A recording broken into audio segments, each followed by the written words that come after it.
jaajëf ko mi seen kati Diomaye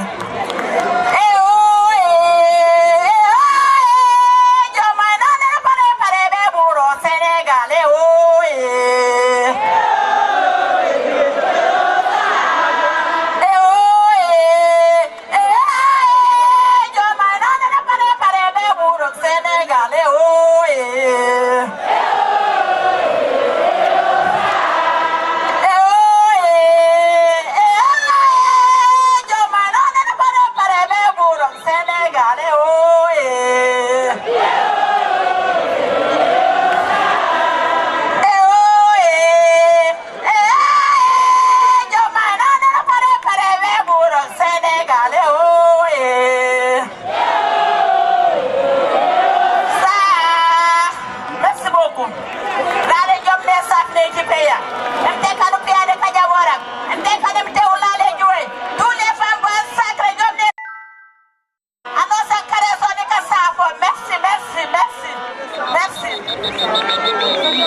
Merci beaucoup.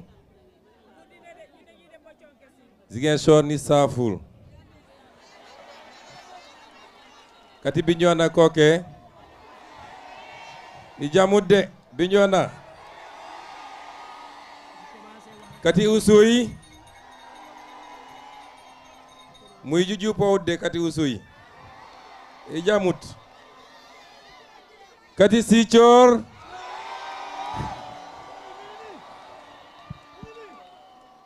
Merci beaucoup.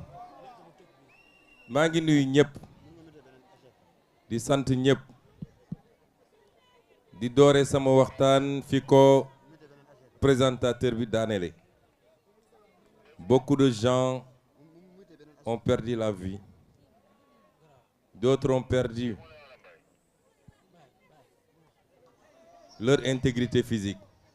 D'autres avaient perdu la liberté. D'autres ont perdu leur travail. Loolu lépp, on ne peut pas passer ça par perte et profit.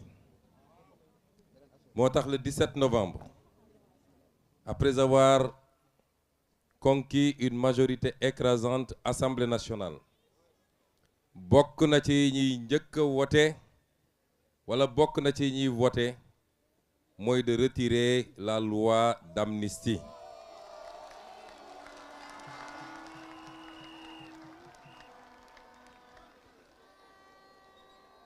Impunité mënul am te bu dee dans une société les gens mën nañu làqatu ci gannaaw état pour utiliser les moyens d'état pour comploter contre les gens, pour tirer sur les gens, pour tuer des manifestants désarmés. Ñu pare na loolu yëpp nañ ko effacer comme si ça n'avait jamais existé. Loolu yàgg-yàgg dina xewaat ci dëkk bi kon moo tax pour que mu leer, parce que ces gens-là ils pensent que ils ont la mémoire très courte. ils pensent que la loi d'amnistie c'est pour nous ñun soxlawuñu loi d'amnistie. Quand bi ñu yónnee ay nit ñu fekk ma à la prison de Cap Manuel proposer une loi d'amnistie, je leur ai dit qu'on n'a pas besoin de loi d'amnistie. benn élément moo ñu intéressé woon mooy na xale yi ñu jàpp ci prison bi te yoruñu faa nekk ñu génne leen. Mais une loi d'amnistie qui crée l'impunité pour des assassins, ñun d'accord uñu ci. C'est pourquoi quand ils ont persisté, ma jox instruction notre groupe parlementaire. Si cette loi d'amnistie c'est pour libérer les jeunes de la prison, votez oui. Si c'est pour couvrir les crimes de sang, votez non. Tous les députés Pastef ont voté non à cette loi d'amnistie. Kon ñun laqatuwuñu ci gannaaw loi d'amnistie, on n'en a pas besoin. Et tous les dossiers qui sont sur la table de la justice nañ ko génne waat teg ko leeral ko ba mu set wicc ñu xam lan la ak kan la. Loolu bokk na ci importance su élection bi.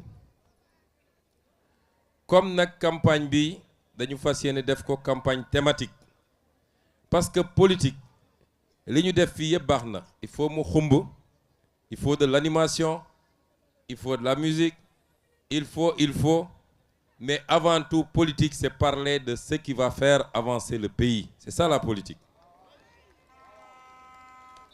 Mais avant de dire ce qu'on a prévu de faire pour le pôle Casamance, pour le pôle sud mooy pôle Casamance, dinaa dugal benn parenthèse bu ndaw. Que tout le monde puisse nous comprendre et nous accompagner. Campagne électorale, campagne nationale, c'est très difficile. Nous sommes de 2017 à maintenant suñu 6e campagne nationale. Mais de 2022 à maintenant, nous sommes à la 4e campagne nationale. 2 campagnes nationales en 2022, 2 campagnes nationales en 2024, avec des écarts de 6 mois. Première campagne 2024 bi, on est sorti de prison pour enchaîner une campagne en plein mois de Ramadan. Loolu suñ leen ko waxul ak suñ leen ko waxee dafa métti physiquement, dafa métti ci ñun, dafa métti ci sécurité bi, dafa métti ci communicants yi, et c'est pourquoi il faut que nit ñi di ñu jàppale et qu'ils nous accompagnent. Au début de cette campagne, dama doon le directeur de campagne qu'il faut que ñu liggéey pour rassembler les gens par pôle, de grands rassemblements où on délivre le message pour ce pôle.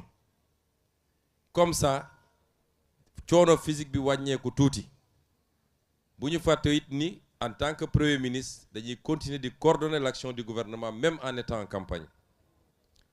C'est pourquoi il faut qu'on accepte ce genre d'organisation, rawatina nag dans les régions ou les départements yoo xam ne leer nañu gagné nañ fa bu yàgg, parce que depuis des années toutes les élections qui se passent là-bas nous les gagnons largement, et la région de Ziguinchor, et c'est tout à votre honneur, en fait partie.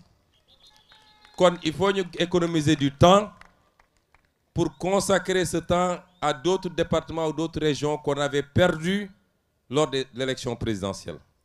Parce que l'objectif, c'est de gagner, à défaut de tous les départements, au moins 90% des départements. Est-ce que l'on est d'accord avec nous? Vous êtes d'accord avec nous? Donc, je vous remercie d'avoir eu cette présence d'esprit. Nous avons un meeting, au-delà même de régional, mais un grand meeting boo xam ne laal na ba Goudomp, laal na ba Bunkiling, pour pouvoir rassembler tout le monde et délivrer le message. Le pôle Casamance mooy pôle boo xam ne dafa réhabiliter la région naturelle de la Casamance. ñi fi nekk mag tuuti, ils savent qu'après l'indépendance, la première organisation du gouvernement de Senghor ou de Mamadou Dia, c'était d'organiser le Sénégal en régions naturelles.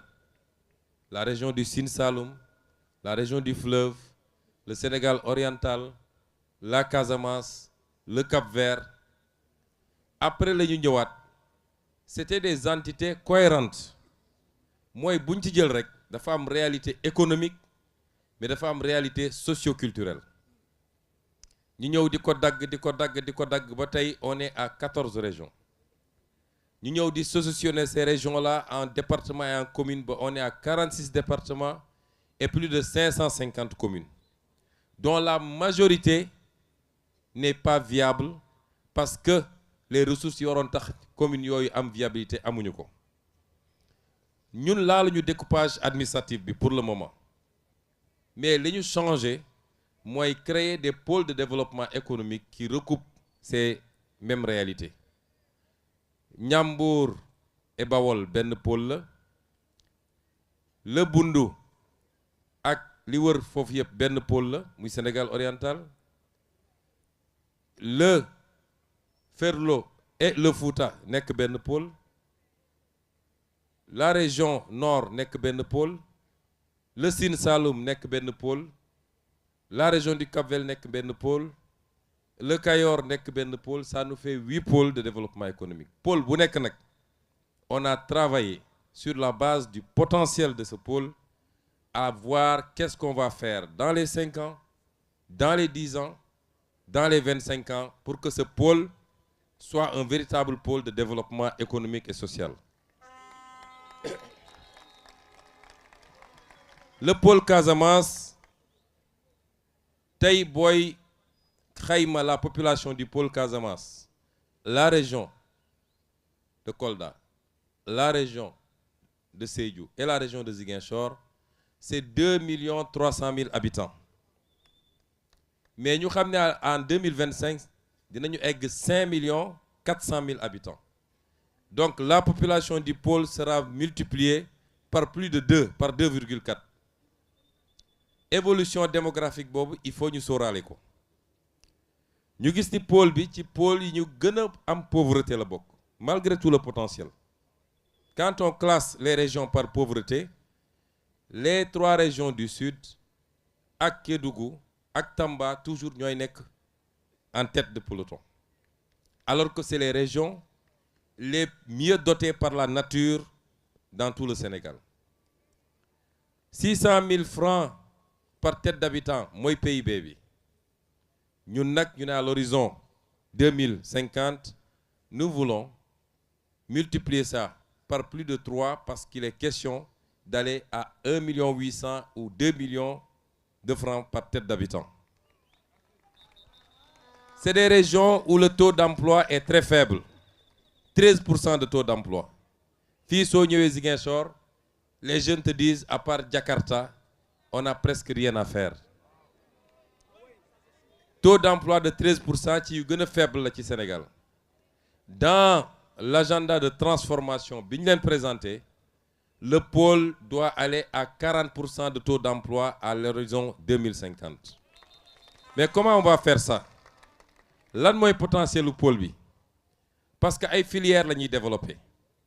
Si on doit regarder les filières, dafa mel ni pôle bi moo ëpp potentiel ci pôle yëpp en termes de filières. En Casamance, il y a la filière céréales. Léegi ceeb lañ ma jox. ñëpp xam nañ ni Casamance ceeb lay dunde ñun duñu mëq suuf xam ngeen ñan ñooy mëq suuf séeréer yi ndax cere dafa niroog suuf ñun ceeb la ñuy lekk moom la ñu xam ñoom président Diomaye ñoom dañuy mëq suuf filière céréales yi que ce soit ceeb bi wala mboq bi wala dugub bi jusqu'au foño nga xam ne ñu ngi ko gën a ràññee la jëm ca Sédhiou jëm kaw c'est un potentiel très faible ci filières yi les cultures industrielles muy gerte bi ñëpp xam nañ ni fii ci bassin arachidier lañ ko mënoon tuddee dañuy bassin arachidier bi dañ koy féetale Sine ak Saloum ak Bawol waaye li tax ñu defoon fi usine Sonacos c'est parce qu'on produit beaucoup d'arachide. Région de Ziguinchor, région de Sédhiou, région de Kolda. Dès qu'on est arrivé, mission bi ñu assigné woon le directeur de la Sonacos, moi il faut que l'usine de la Sonacos démarre le plus rapidement possible te démarrer na cette année. Mais am na aussi filière bu am solo fii mooy kuuku bi mooy pour que ñi muy dégg yëpp xam mooy saalu darkase, c'est comme ça qu'on l'appelle ailleurs. Fii on produit plus de 120 000 tonnes su ma juumul ci noix d'acajou.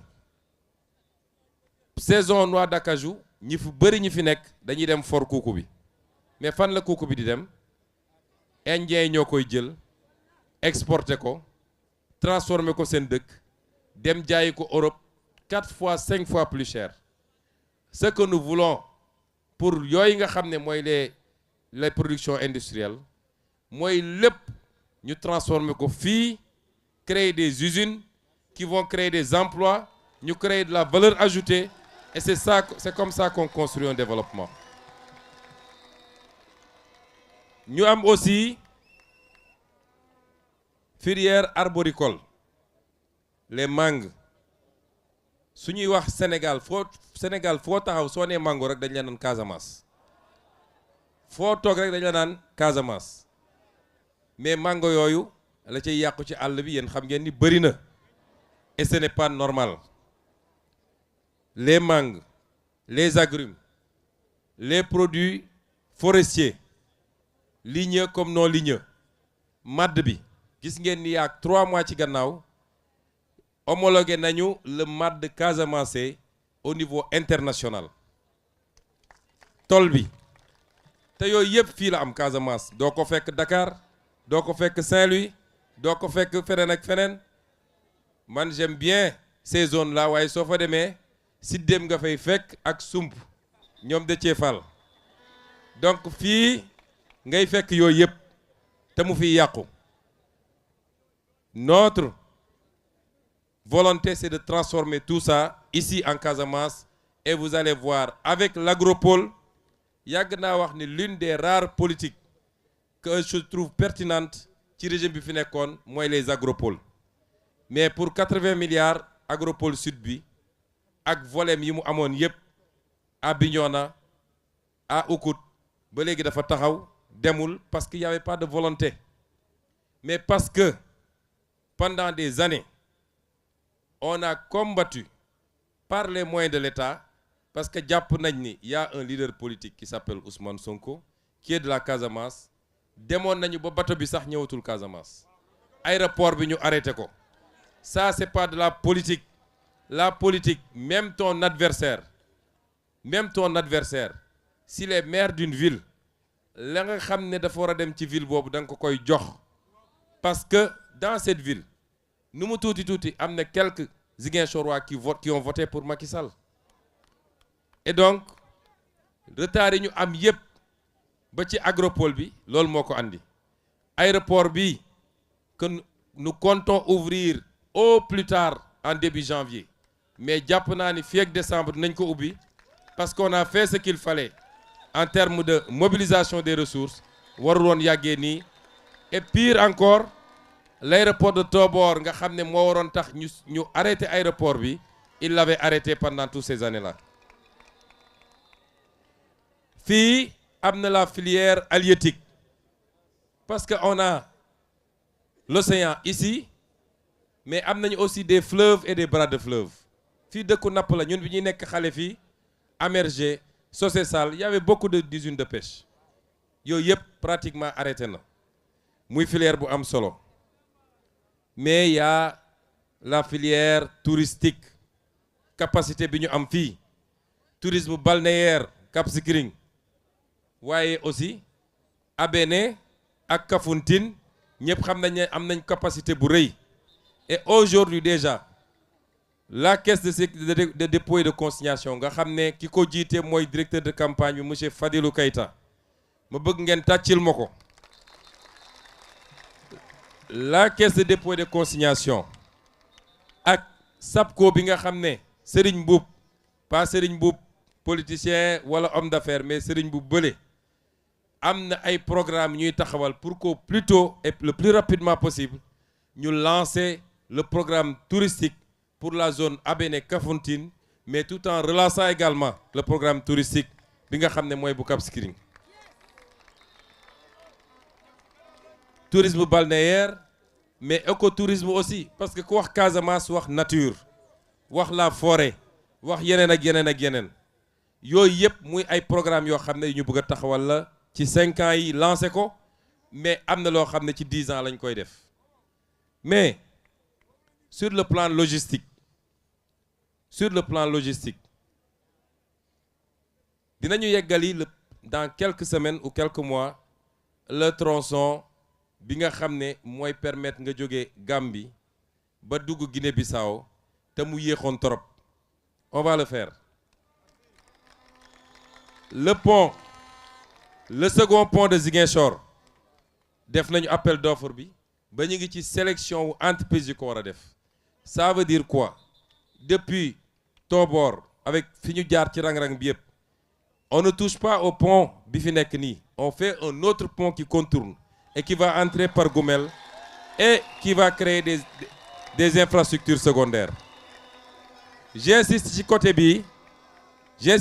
bi parce que su ma demee Kolda j'expliquerai li jëm ci côté boobu sur la vallée de l'Anambé, sur l'agriculture, sur l'élevage ak yu demee noonu. Les industries extractives yéen ñëpp déggoon nga ñuy wax le zircon de Niafran.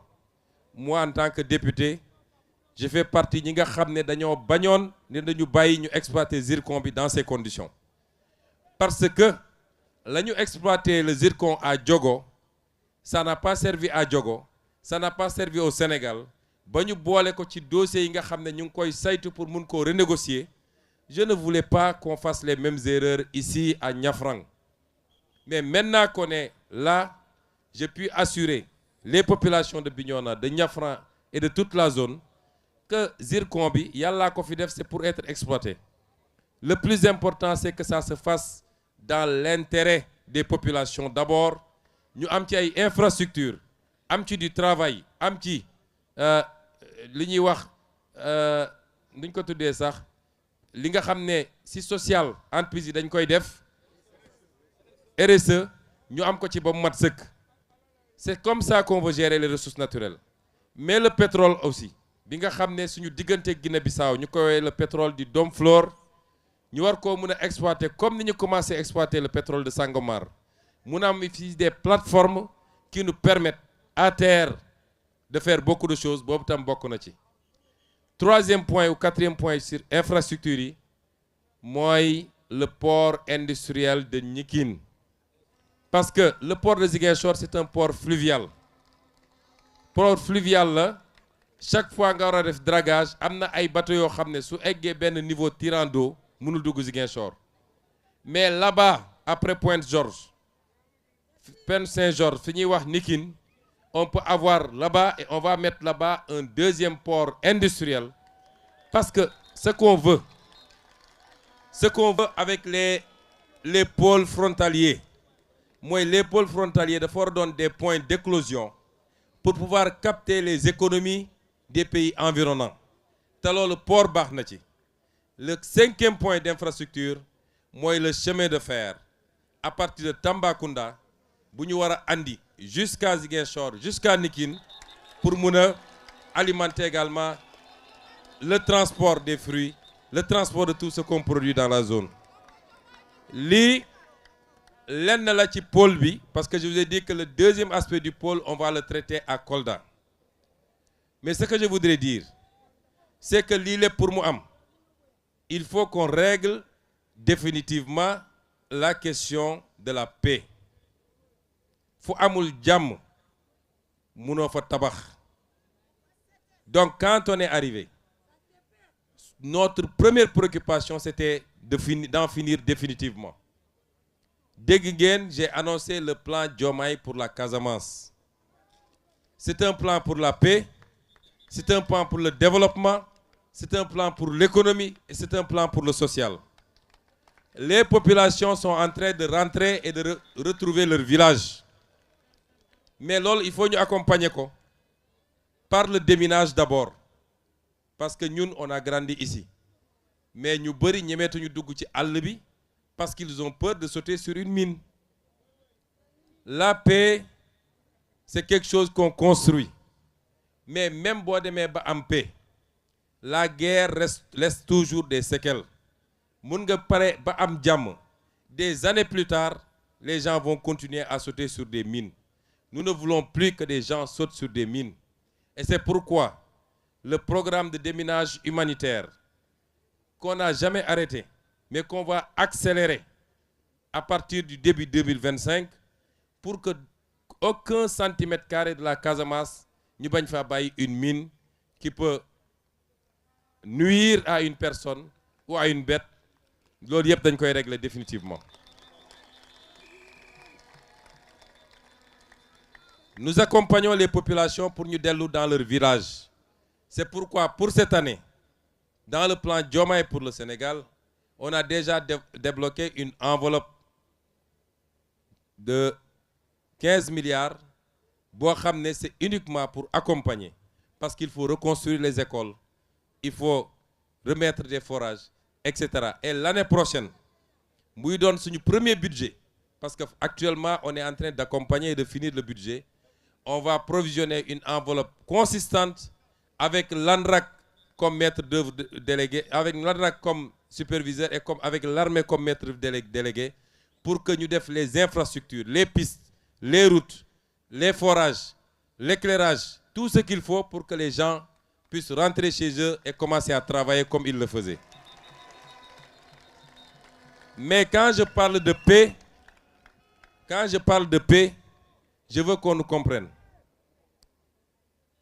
La paix n'est pas encore définitive en Casamance. Tant qu'il y aura des groupes, nous tuuti, qui ont encore des armes et qui sont dans telle ou telle portion du territoire ou dans les pays environnants, la paix n'est pas acquise. La paix, mooy képp ku yoroon ngànnaay ñu waxtaan ak yow ba nga génn déposer ko dans un consensus boo xam ne y a ni vainqueur ni vaincu. C'est le Sénégal qui gagne parce qu'il n'est plus question qu'un seul fils de ce pays perde la vie, moo xam du côté de l'armée, moo xam de l'autre côté. Il faut qu'on en finisse. Et c'est pourquoi je rends un vibrant hommage à l'armée nationale du Sénégal qui, pendant des années, a veillé à ce que l'intégrité territoriale soit sauve. Armée boobu soxlaatuñu ko pour ñu jàkkaarloo entre Sénégalais.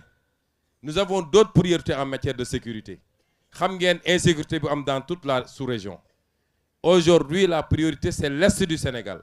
C'est la Falémé pour que nit yu nekk ci yeneen côté bañ a mun a traverser avec des armes pour venir faire du terrorisme au Sénégal. C'est là où on a besoin de notre armée.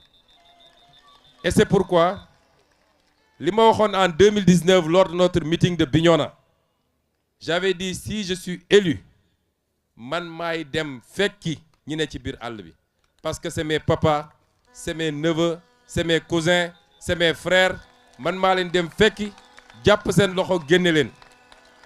Nous sommes en train de travailler à ça avec le président Diomaye. Dafa am loo xam ne boo koy liggéey doo ko wax ci kaw mais on y travaille et la réceptivité est parfaite des deux côtés. Inch'Allah, nous y arriverons pour que cette affaire ne soit qu'un souvenir, tout douloureux soit-il, mais ñu fàtte ko suul ko jublu ci defar Casamance. Mais je voudrais mettre en garde également parce qu'il y a des apprentis politiciens yu jàpp ni ci problème mu Casamance bi la ñu war a defee seen politique. Je veux les mettre en garde. Am nañu taxaw ne am na tel général c'est parce que dafa doon def liggéey bu baax en Casamance moo tax ñu sanctionné ko patati patata. Di def allusion que Ousmane Sonko, puisqu'il est originaire de la Casamance, il veut affaiblir l'armée pour que les gens qui sont là-bas puissent reprendre de la force. Bu dee am nañu fit, on a pris toutes les dispositions. Les questions qui relèvent de la sécurité nationale duñ ko fowee. bu dee ñoom am nañu fit nañu génnaat ñu wax lu mel noonu ñu xool ndax ils n'iront pas en prison.